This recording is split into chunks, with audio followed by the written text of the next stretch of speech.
నమస్తే ప్రజాప్రతినిధి న్యూస్ కి స్వాగతం.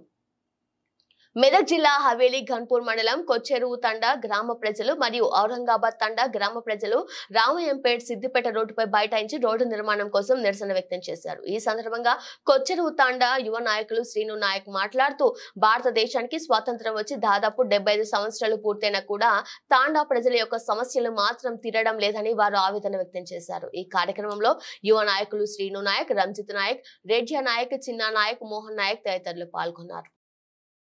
సార్ మా తాండా రోడ్డు శాంక్షన్ అయ్యి 2 సంవత్సరాలు అవుతుంది, 3 సంవత్సరాలు అవుతుంది అంటారు సార్. కాంట్రాక్ట్ వచ్చిరంట, మరి టెండర్ వేసిరంట. మరి కాంట్రాక్ట్ ఎక్కడ ఉన్నాడు సార్? టెండర్ అయిందా లేదా మాకు క్లారిటీ లేదు. తొందరలో ఎంత తొందరగా స్పష్టంగా మాకు ఇస్తారు టెండర్ సార్. అంత తొందరగా క్లియర్ అవుతుంది సార్. అదేవిధంగా అంబులెన్స్ ఫోన్ చేశారు సార్. కొచ్చెరు తాండా అంటేనే డాక్టర్ వాళ్ళు మీ తాండాకు రావాలంటే చాలా ఇబ్బంది ఉందని చెప్పేసి చేతులు జోడిస్తారు సార్ మమ్మల్ని.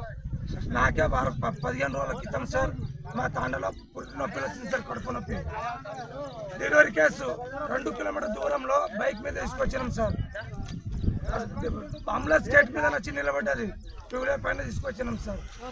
ఇక స్థానికంగా ఉన్న ఎమ్మెల్యే గారు, అధికారులు నిర్లక్ష్యం వహించకుండా తొందరగా పని ప్రారంభించాలని చెప్పేసి కోరుతున్నాం సార్.